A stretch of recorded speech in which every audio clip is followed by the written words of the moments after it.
My young brothers and sisters, my name is Bradley. I am 100 years old today. My voice, it may sound calm now, but once it trembled under skies torn apart by sirens, under nights lit not by stars, but by fire.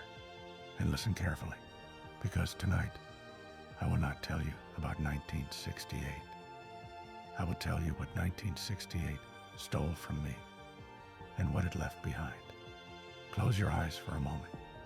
Imagine the air thick with smoke, streets echoing with anger, hope painted on protest signs, boots marching, helicopters humming above rooftops. The world felt like a powder keg, and every heartbeat was a match waiting to strike. Yet in that same chaos, young souls walked barefoot through parks, guitars on their backs, flowers in their hair, believing love could disarm hatred. They called them flower children, dreamers, rebels, fools, maybe saints. I remember the smell of tear gas mixing with summer grass. Soldiers, younger than many of you now, sent across oceans. Friends vanishing into war. Letters returning instead of men. Mothers crying at kitchen tables, while radios whispered casualty numbers as if they were weather reports. 1968 was confusion, rebellion, fear, but also courage. Young people refusing to inherit a broken world without questioning it. Some fought with weapons, others with songs. Some burned cities, others lit candles. And all of them were searching for the same thing: dignity, freedom, meaning. What did that year steal from me? My innocence, friends I never saw again, the certainty that adults always knew what they were doing. But what did it leave behind? Wisdom, compassion, and the understanding that humanity survives not because we are strong, but because we refuse to stop hoping. History books talk about events, dates, wars, but real history, it lives in ordinary hearts, in lovers separated by borders, in brothers who returned home silent, in songs sung in the dark, just to remind us we were still human. I learned something then that took me decades to truly understand. Every generation believes it stands at the edge of collapse. Yet, every generation also carries the seed of renewal. The world always feels broken until someone decides to mend a piece of it. Back then, we shouted in streets because we feared the future. Today, you scroll endlessly through news feeds for the same reason. Fear changes its clothes, but it never leaves humanity, and neither does hope. Now I sit here with a century behind me, and I see clearly chaos passes, empires fall, trends fade, but kindness, courage, and love, they outlive them all. So tonight, I won't give you nostalgia. I will give you memory. And maybe, just maybe, a warning wrapped in warmth. The world you inherit will always feel on fire. But remember, somewhere, someone is still planting flowers in the ashes. And perhaps that someone will be you. Now come closer, my young friends. Sit with an old man for a while. Let me tell you what those burning years taught me, and why, despite everything, I still believe in your future. In the early days of 1968, I found myself in Saigon, a city that breathed differently from anywhere I had ever known. Back then, before the storm fully broke, mornings carried the soft scent of jasmine drifting through open windows. It blended with the smoke of street food stalls and the distant hum of motorbikes waking the city. Vendors called out cheerfully, children laughed in alleyways, and life seemed to move with a rhythm untouched by the distant thunder of war. But war is patient. It waits quietly before it shows its true face. Soon, the jasmine disappeared, not all at once, but slowly, like a memory fading. In its place came the sharp, metallic smell of gunpowder. Explosions replaced morning chatter. Helicopters chopped through the sky day and night, their sound crawling under your skin until silence itself felt suspicious. Streets, once filled with bicycles and laughter, were suddenly lined with sandbags, soldiers, and frightened eyes watching every passing shadow. And that was when I learned something that stayed with me for the rest of my life. Sometimes people think the world has stopped, when in truth, it is only taking a deep breath before changing forever. You must understand, my young friends, war is never only about guns and battles. The news shows maps, strategies, victories, and losses. But the real war, it happens inside people, in their homes, in their minds, in the way they begin to look at strangers. Saigon was not just a battlefield. It was a collision of worlds, languages, beliefs, fears, and hopes crashing into each other. Young soldiers arrived carrying music from home, photographs of girlfriends, dreams of adventure. Within weeks, many carried something else: confusion, exhaustion, and the heavy realization that nothing they had been told truly prepared them for what they were living through. The Vietnamese families, too, lived between two realities. One moment, serving tea to neighbors. The next moment, diving for cover as gunfire erupted nearby. Children learned to tell the difference between fireworks and gunshots before they learned multiplication. Markets reopened the morning after bombings because survival leaves no room for long pauses. Life kept insisting on continuing, even when death walked openly through the streets. I remember nights when a city seemed to glow under flares drifting slowly down from the sky. For a moment, everything looked almost peaceful, bathed in soft light. Then, the shooting started again, and reality returned with brutal clarity.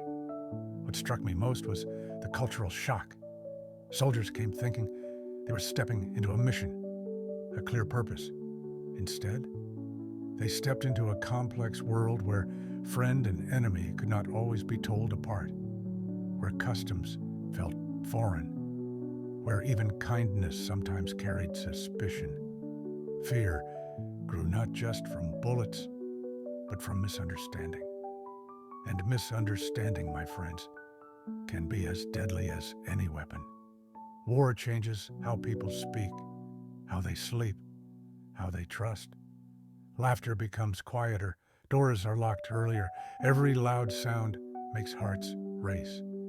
And slowly, without noticing, people begin to live smaller lives, shrinking their hopes just to feel safe another day.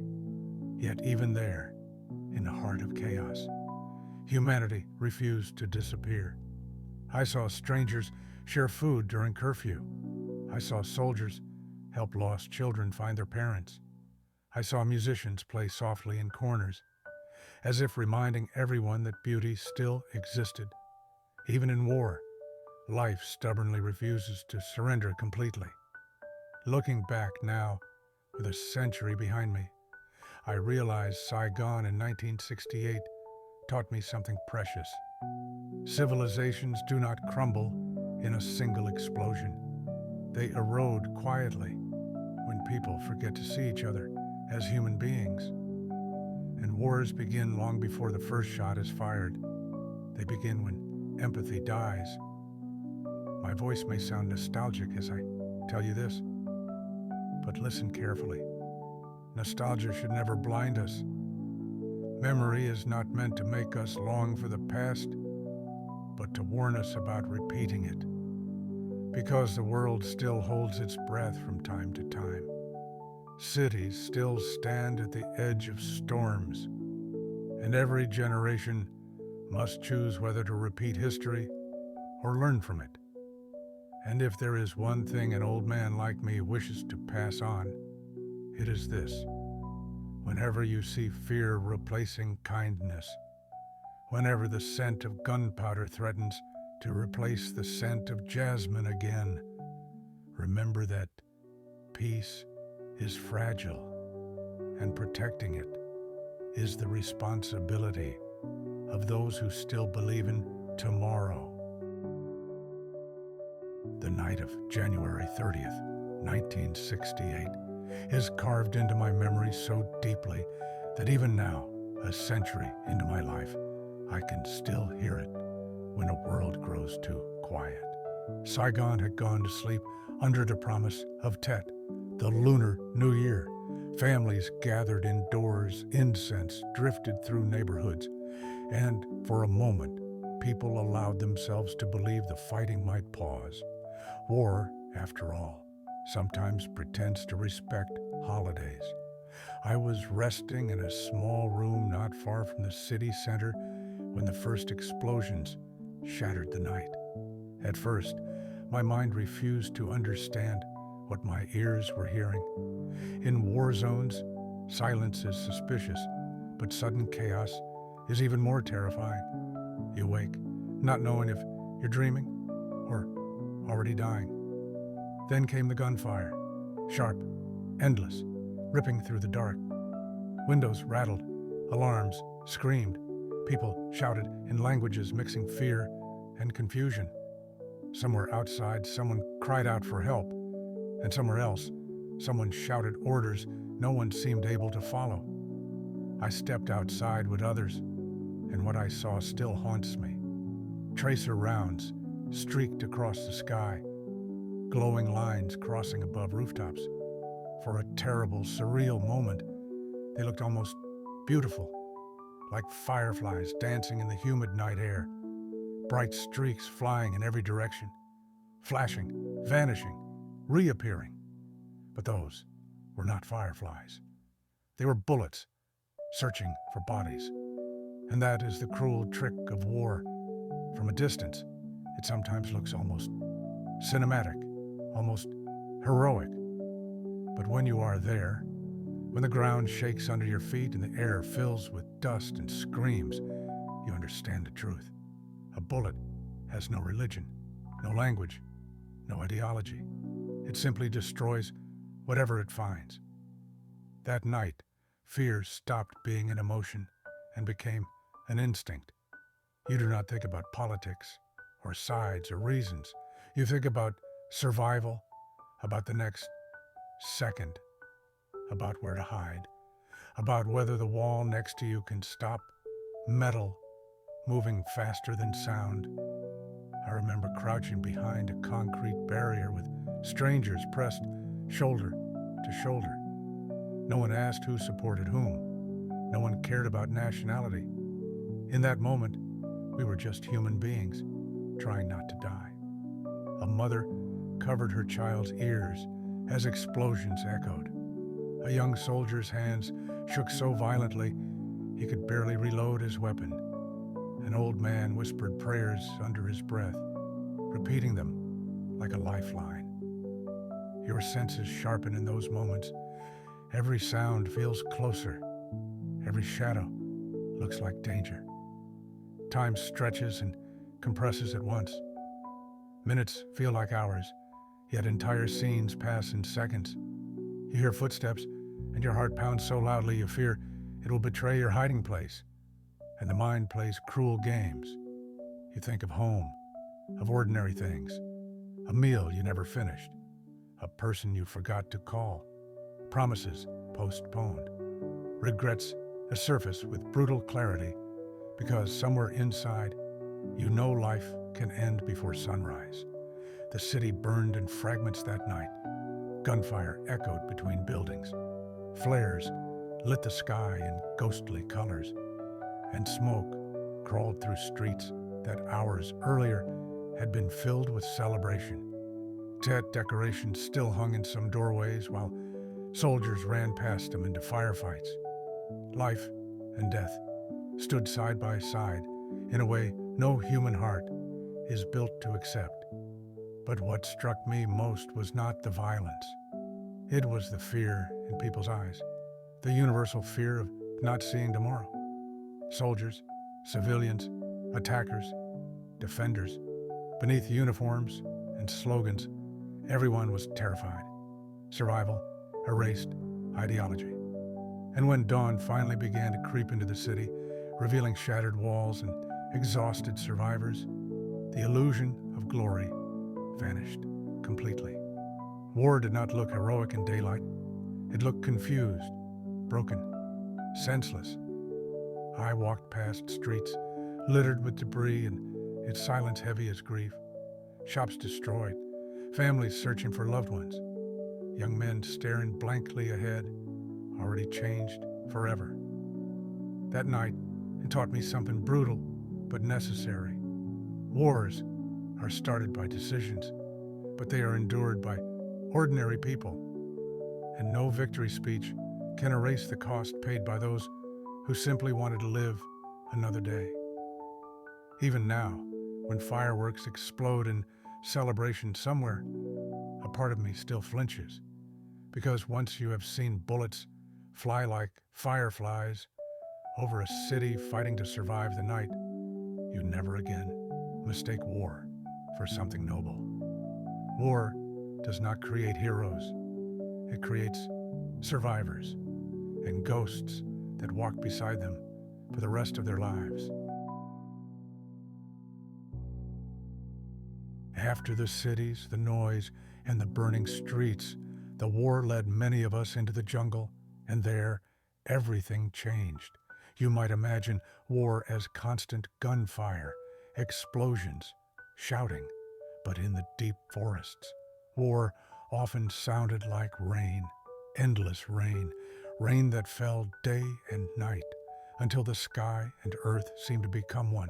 It soaked uniforms, letters from home, food, ammunition, and thoughts. Nothing ever truly dried, not clothes, not boots, not fear. The jungle swallowed sound. Thick leaves and towering trees blocked the horizon so completely that sometimes you forgot the world was larger than a few meters around you. Visibility shrank, and imagination filled the rest.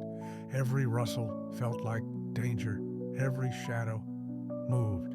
Every step forward felt like stepping into the unknown. And then there was the mud. Mud that climbed to your knees, sucked at your boots, pulled at your strength. With every step, you learned quickly that progress was slow, exhausting, and never guaranteed. Sometimes you walk for hours, only to advance a few miles. Each movement demanded effort. Each day drained you a little more. But here is the truth many people misunderstand. The jungle was not our enemy. Nature was simply being itself. The rain fell because rain falls. The mud existed because earth and water meet. The insects bit because survival is universal. The real battle was not against the forest. It was against ourselves, against exhaustion, fear, doubt, anger, and the creeping numbness that settles in when survival becomes routine. Young men arrived thinking strength meant firing weapons or charging forward. Soon they learned that true strength was waking up after 2 hours of sleep, putting on wet clothes again, lifting a heavy pack, and walking into uncertainty without knowing if the day would end peacefully or violently. And one day, during another endless march through rain and mud, a realization settled over me like the mist hanging between trees. The heaviest burden we carried was not our backpacks, but the silence we carried in our conscience. Because each of us carried memories we could not easily share, things seen, decisions made, Moments when survival demanded choices no young person should ever have to make, and you cannot simply drop those memories by the roadside. They follow you home. They follow you into old age. Sometimes they follow you into your dreams. The jungle taught patience in a way nothing else could. You learned that rushing only made you tired faster, panic made mistakes, anger wasted precious energy. Survival depended on rhythm, step after step, breath after breath. Sometimes we would stop under dripping trees, listening to the rain hit leaves above us, and someone would whisper about home, a mother's cooking, a girlfriend's smile, snow falling on quiet streets. Those memories became fuel, proof that life existed beyond mud and fear. And slowly, wisdom grows, even in harsh places. You begin to understand that endurance is not loud. It is quiet. It is choosing to continue when stopping feels easier. It is helping the man next to you stand when he slips. It is sharing the last dry cigarette, the last joke, the last bit of hope. So listen carefully, my young friends, because this lesson matters far beyond war. Life will place you in jungles of your own, moments when everything feels heavy, progress feels slow, and the path forward is unclear. In those moments, remember this: patience moves you farther than panic ever will. Strength is not about never falling. It is about standing again, even when the ground is mud and every step feels heavier than the last. And never forget, nature is not against you. Circumstances are not enemies. The real battle is always within, between despair and resilience, between fear and courage, between giving up and taking one more step. Looking back now, I see that the jungle did not try to destroy us. It simply revealed who we truly were when comfort disappeared. Some discovered kindness, some discovered fear, some discovered strength they never knew they possessed. And perhaps that is why those endless rainy days remain clear in my memory, even now. Because in the silence between storms, walking through mud with tired men beside me, I began to understand that survival is not just about staying alive. It is about keeping your humanity intact while you do. And that, my young friends, is a lesson worth carrying long after the rain stops. There was something I carried through those long months that weighed almost nothing, yet it kept me alive more than food or ammunition ever could. In the inner pocket of my uniform, folded so many times, the edges had nearly dissolved. I kept a letter from home. It had arrived weeks late, already wrinkled from its journey across oceans. But to me, it felt like a living piece of another world. My mother's handwriting curved across the paper, careful and familiar, telling me ordinary things. How the neighbor's dog kept digging under the fence, how autumn leaves had started falling, how the bakery on the corner still smelled the same every morning. Simple things, small things. But in war, small things become everything. The jungle rain soaked everything we owned. My boots never dried. My clothes smelled of sweat and earth, even metal, rusted under that endless moisture. And one night, during another storm, water slipped through my jacket and reached the letter. By morning, the ink had begun to blur. Words smudged, corners softened. I panicked more over that letter than over enemy fire. I spent precious time trying to dry it carefully, pressing it between pages of a notebook, as if I were trying to save a person instead of paper. Because that letter was more than paper. It was proof that somewhere, life continued normally, that somewhere people still laughed, cooked dinner, argued about trivial things, and slept peacefully without fear. It reminded me that I was not only a soldier, I was someone's son, someone's friend, someone expected me to come home. You see, longing can either break you or keep you alive. For many of us, it became our anchor. On the worst nights, when exhaustion and fear crawled into your bones, you would reach into your pocket, unfold a letter, and read words you already knew by heart. Each sentence felt like warmth in a freezing place. And that is when I learned something simple but eternal. Love is the only light, even in the darkest trench. Today, you carry the entire world in your pockets. You can send messages instantly, see faces across continents, speak to loved ones whenever you wish. Photos, videos, voices, all traveling faster than we ever imagined possible. Back then, communication was hope wrapped in uncertainty. A letter might take weeks or months to arrive. Sometimes it never came at all. Soldiers read the same letter dozens of times until the folds tore. Some men carried photographs so worn that faces faded, yet they refused to replace them because those creases were proof of survival. I remember one young soldier who received a letter from his sister describing snow falling back home.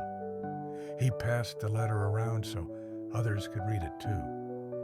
For a moment, standing in suffocating heat, we could almost feel cold air on our faces. That is the power of connection. It pulls you out of darkness, even briefly. So when I see young people today ignore messages from family, postpone calls, or treat connection as something ordinary, I wish they could understand how precious it truly is.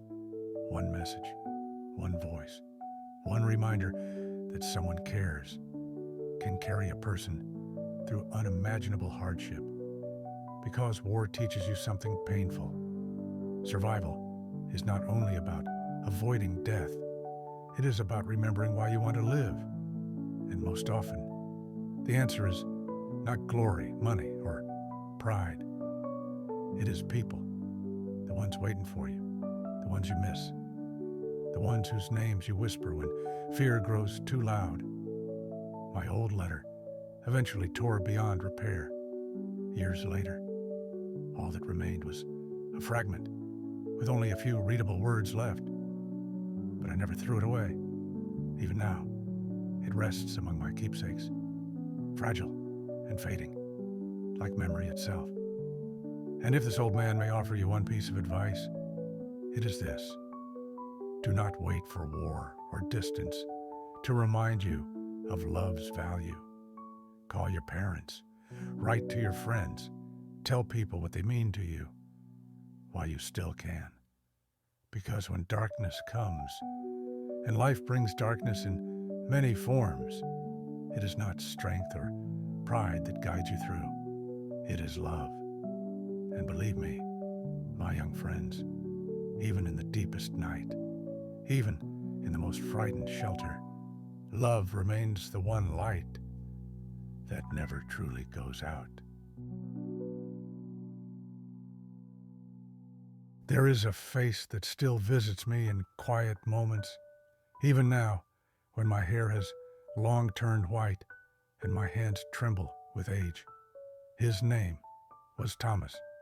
He was 19 years old when we met. 19, an age when life should be beginning, not ending.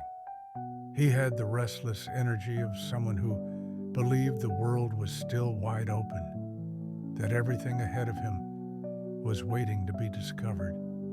Thomas talked often about home, about plans, about the future he was certain he would return to. During long patrols, when exhaustion made every step heavy, he would describe the small town he came from, the lake where he used to fish with his father, the old truck he wanted to fix, the girl who sometimes waited for him after school, but whom he never quite had the courage to ask out.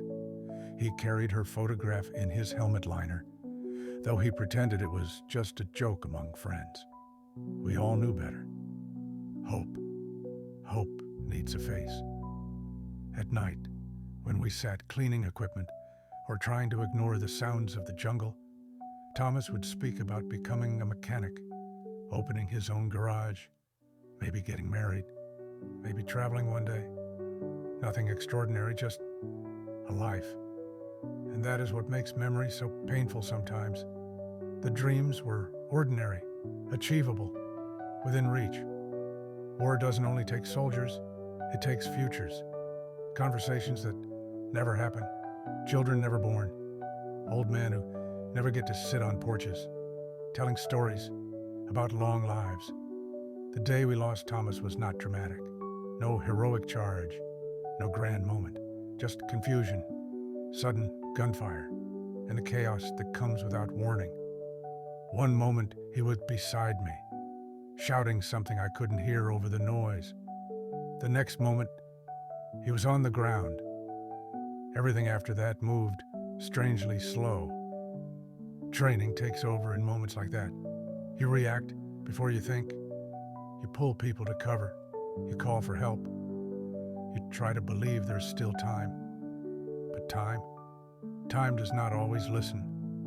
I remember kneeling beside him, mud and rain mixing with the dust in the air. His eyes were wide, confused, more than afraid, as if he could not understand how this could be happening to him. 19-year-olds are not supposed to die. And when silence finally replaced noise, something heavier than grief settled over us. The understanding that someone's son would not come home, someone's friend would never laugh again, someone's future had simply stopped. But listen carefully, because this matters. What haunted me was not the image of death. Death itself is quiet, almost empty. What haunted me was life. All the things Thomas would never get to do. The garage he would never open. The girl who would never know he loved her. The stories he would never tell as an old man. Years passed. I returned home. Life continued, as life always does. People married, worked, argued about politics, celebrated birthdays, and yet, sometimes, in the middle of ordinary happiness, Thomas would return to my mind, frozen at 19. And that is when another truth became clear to me. It is not the bullet that truly kills a person. It is being forgotten. As long as someone remembers Thomas, his laugh, his dreams, the way he talked about home, then a part of him still lives. Memory is a quiet resistance against disappearance. So when I speak his name now, I do not speak to mourn war.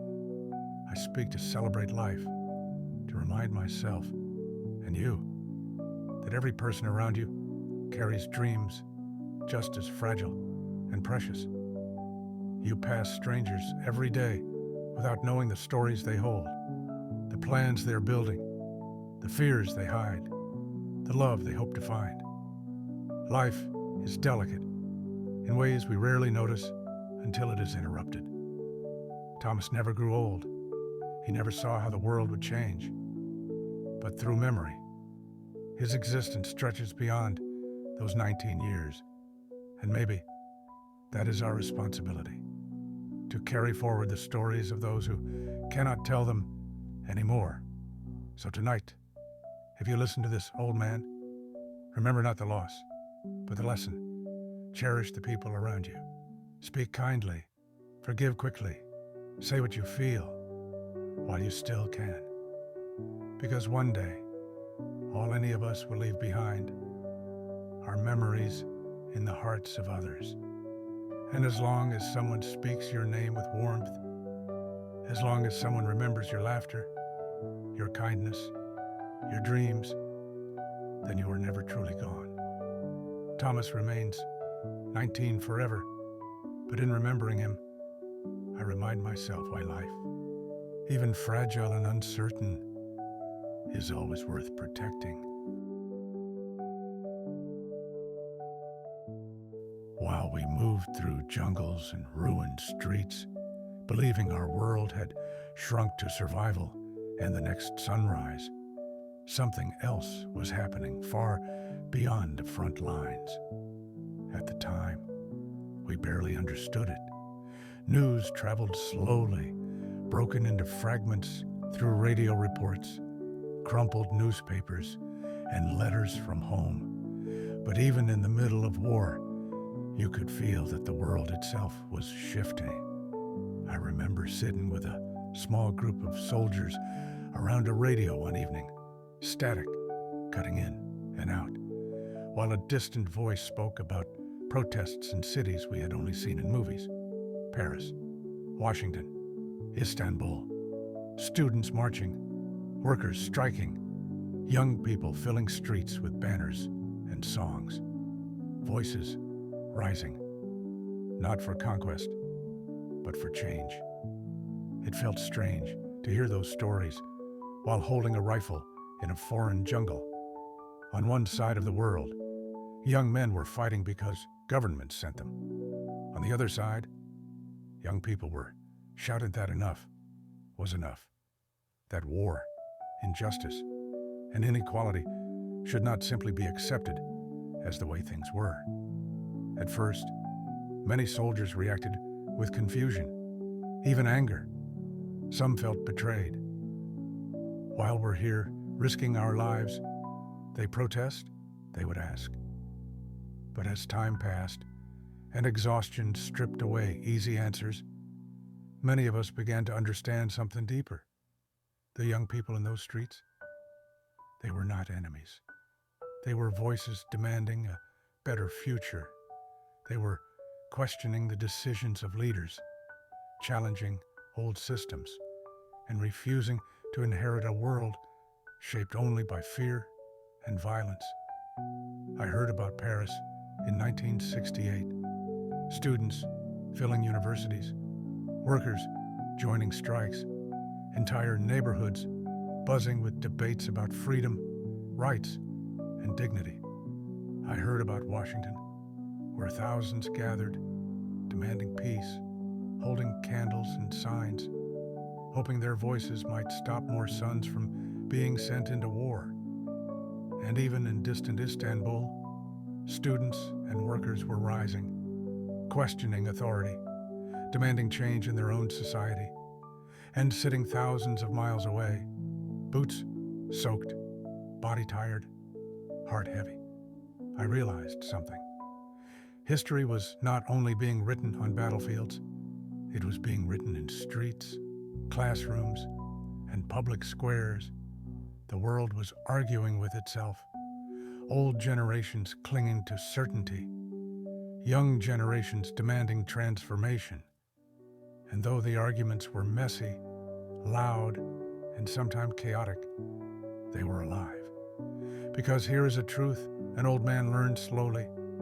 Youth is the beating heart of the world. If it ever stops, the world dies. Young people are the ones who refuse to accept injustice quietly. They ask uncomfortable questions. They challenge traditions. They dream bigger than reality seems to allow. Sometimes they make mistakes. Sometimes their anger goes too far. But without that fire, societies grow stagnant. From the battlefield, those protests felt distant, yet strangely comforting. It meant the world was still fighting for something better, even while we were trapped in something worse. It meant that somewhere, young people believed peace was still possible. War makes you cynical. It teaches you how easily humans hurt each other. But hearing about millions marching, singing, demanding peace, it reminded us that humanity also carries hope, that resistance does not always come from weapons. Sometimes it comes from courage, from voices raised together. Looking back now, I see that 1968 was not only a year of conflict, but also a year of awakening, a generation refusing silence, a generation trying imperfectly but passionately to reshape the future. And to those of you listening now, scrolling through your phones, wondering if your voice matters, let this old man tell you, it does.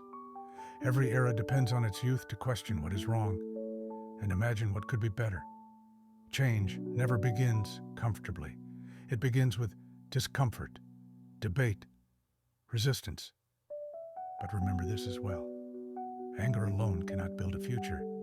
Change requires patience, empathy, and wisdom as much as passion. The goal is not simply to shout louder than the previous generation, but to build something kinder, fairer, more humane. Back then, while bullets flew over our heads, young people across the world were demanding peace, and even in the darkest nights, knowing that gave us strength. It meant humanity had not surrendered to violence completely. So, if there is one message I wish to leave with you, it is this. Never underestimate the power of young hearts determined to improve the world. Question injustice, protect peace, and remember that progress is not inherited. It is earned by those brave enough to demand it. Because as long as youth keeps dreaming, marching, and believing in something better, the heart of the world continues to beat. One memory has stayed with me all these years, quieter than explosions, yet heavier than many battles. It was not a firefight, not a victory or defeat, but a brief moment when war stepped aside and humanity showed itself, fragile and undeniable. We had been moving through a rural area outside the city, tense, exhausted. The village ahead looked abandoned at first glance, doors half open, cooking fires long extinguished, silence hanging over everything. War often emptied places before soldiers arrived, leaving behind only echoes of normal life. Our orders were simple: move carefully, search, continue forward. But war rarely follows simple plans. As we moved between huts, I turned a corner and suddenly found myself face to face with a young Vietnamese man. For a second, both of us froze. He wore no clear uniform, just worn clothes, like any farmer might wear. A rifle hung loosely from his shoulder. Maybe he was a soldier. Maybe he was a villager trying to protect his home. In war, the lines blur so completely that certainty disappears. My rifle rose automatically, so did his. And there we were, two young men, weapons pointed, hearts pounding, each representing sides that had never met, yet were told to fear each other. The distance between us was only a few steps, close enough to see the sweat on his face, close enough to notice how young he looked, no older than 20. Time slowed in a way that only happens when life balances on a single decision. My mind raced with everything training had taught me. React first, hesitate last. Survival demands speed. But then something unexpected happened. Our eyes met, and in that instant, everything else disappeared. Flags, languages, orders, propaganda. All that remained were two frightened human beings who wanted to live. His eyes were not filled with hatred. They held fear, exhaustion, the same confusion I felt, the same question, why are we here? And in that silent exchange, I understood something words had never managed to explain. Eyes speak one language where words end. Pain. We stood frozen, neither firing, both caught between duty and recognition. I remember noticing a small detail. His hands were trembling, just like mine. Somewhere in the distance, gunfire echoed, reminding us where we were. Then, almost at the same moment, both of us lowered our weapons, slightly, not in surrender, not in friendship, but in a silent agreement. Neither of us fully understood. He took a slow step backward, then another, and within seconds, he disappeared behind a hut and was gone. I never saw him again. Nothing heroic happened, no conversation, no handshake, just two strangers choosing not to kill each other when they easily could have. Later, some might say we both failed our duty. Others might call it luck. But as the years passed, I began to see that moment differently. War teaches you to see enemies. That day taught me to see people. That young man probably had a family somewhere nearby, a mother worried about him, friends he joked with, dreams interrupted by conflict he did not start. Just like us, just like soldiers on every side. Hatred, I learned, is often built far away from where bullets actually fly. It is easy to hate someone you have never seen. Much harder when you look into their eyes and recognize your own fear reflected back. And that is why, even now, I tell young people this. Hatred is an empty burden. It promises strength, but leaves only more pain.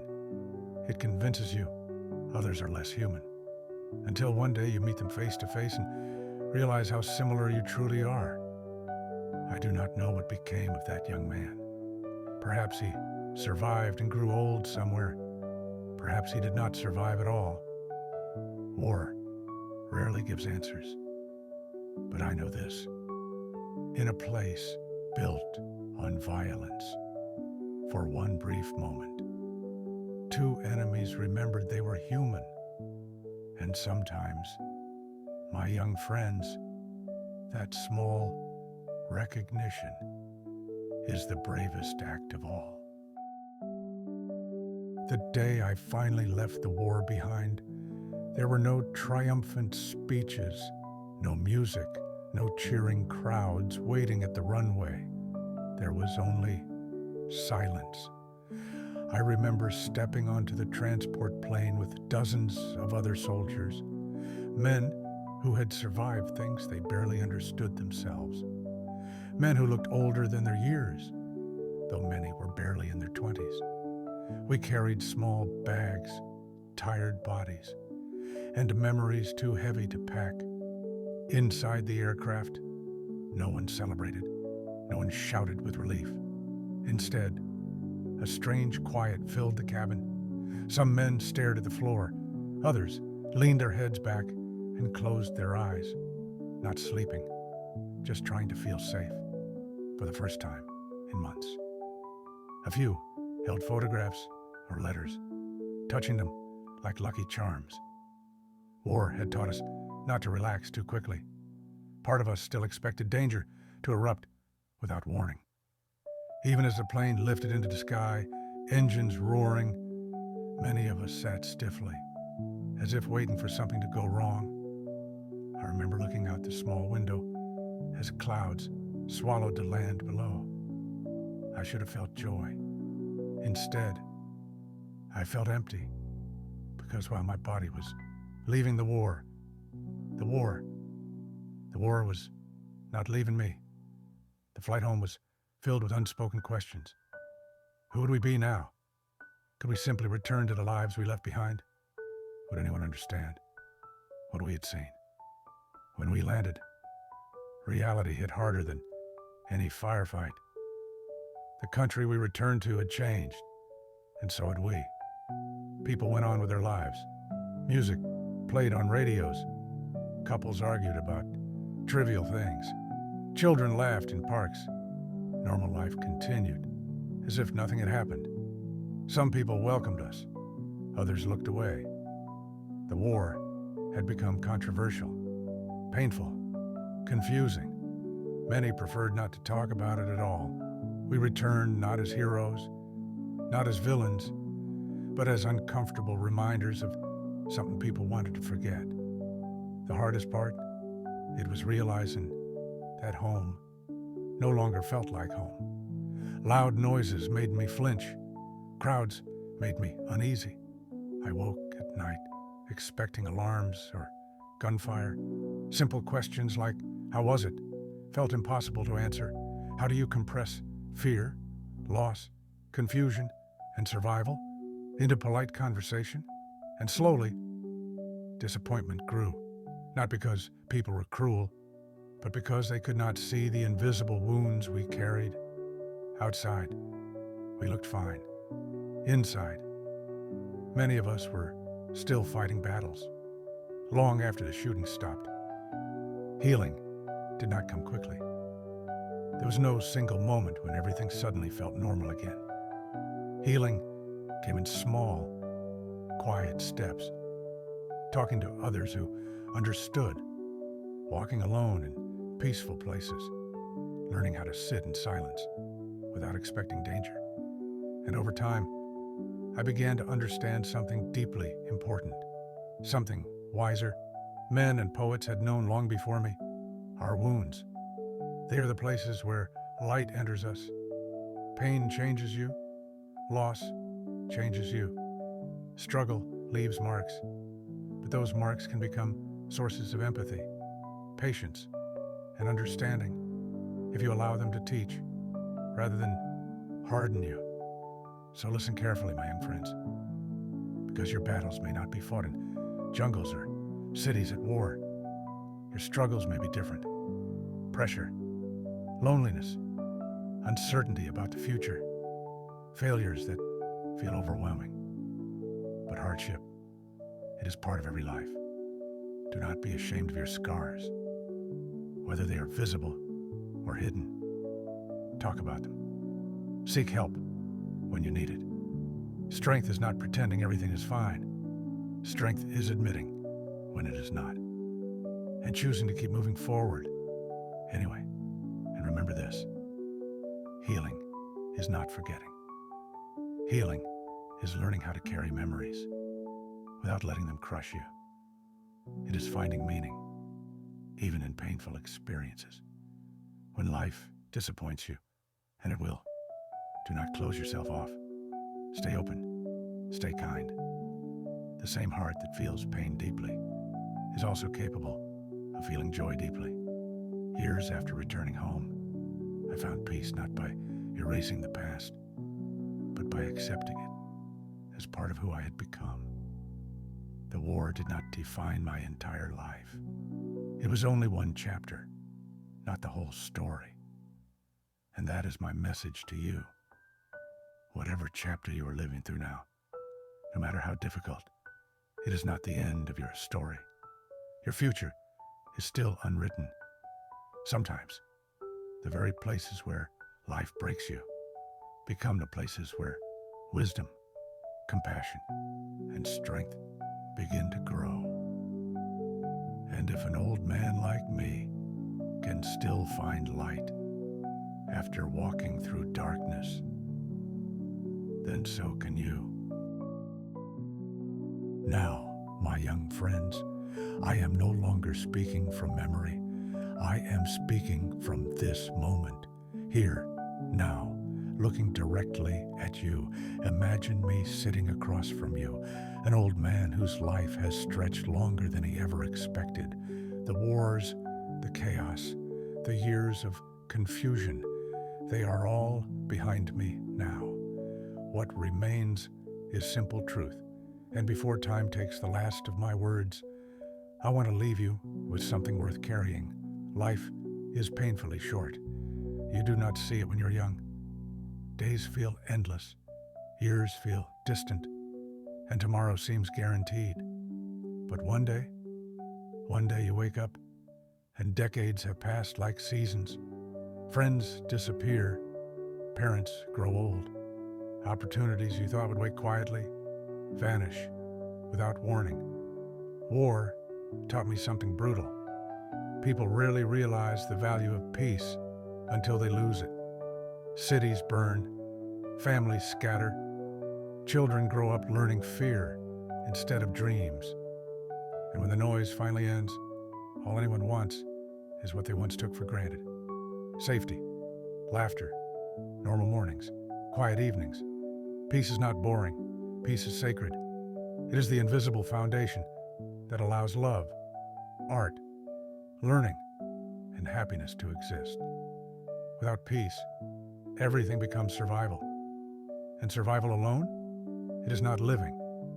After everything I saw, after the loss, the confusion, the years spent trying to understand what it all meant, one truth remains stronger than all others. Hatred destroys quickly, but love rebuilds slowly. And rebuilding is what truly matters. Look at the world today.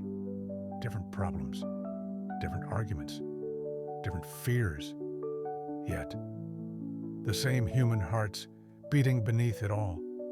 Technology connects you instantly, yet loneliness still exists. Opinions clash louder than ever, yet understanding grows quieter. And that is why this moment matters. Because every generation must choose again what kind of world it wants to build. Violence and division are easy. Compassion requires courage. Kindness requires strength. Forgiveness requires wisdom. I have seen enemies spare each other. I have seen strangers protect strangers. I have seen people share their last food in the middle of chaos. Those moments taught me something no battlefield victory ever could. Goodness survives, even in humanity's darkest hours. So here's my final wish, my last request. If you will listen to an old soldier who has nothing left to gain except the hope that you will live better than we did. Choose empathy over anger. Listen before you judge. Help someone even when it is inconvenient. Call your parents. Forgive your friends. Protect the vulnerable. Stand up against cruelty.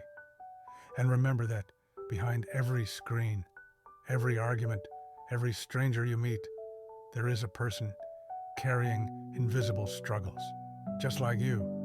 Do not wait for tragedy to teach you gratitude. Do not wait for loss to teach you love. Say the words now. Do the good now. Build peace now in small, daily acts. Because peace does not begin with governments. It begins with people. It begins with you. If you want to change the world, start by being kind in a world that rewards cruelty. Start by being patient in a world addicted to speed. Start by loving in a time that profits from division. The years have taught me that heroism is not found in war. It is found in raising children well, helping neighbors, protecting peace, and choosing humanity when hatred feels easier. One day, each of you will sit where I am now, looking back, wondering what truly mattered. And I promise you, it will not be money, fame, or arguments won. It will be the people you loved and the kindness you gave. So this is my final message, spoken from one lifetime to the next. Protect peace as if it were your own child. Guard love as if it were your last shelter. And never forget how fragile and precious this life truly is. My name is Bradley. I died in 1968, but through love, I was born again. Now, it is your turn.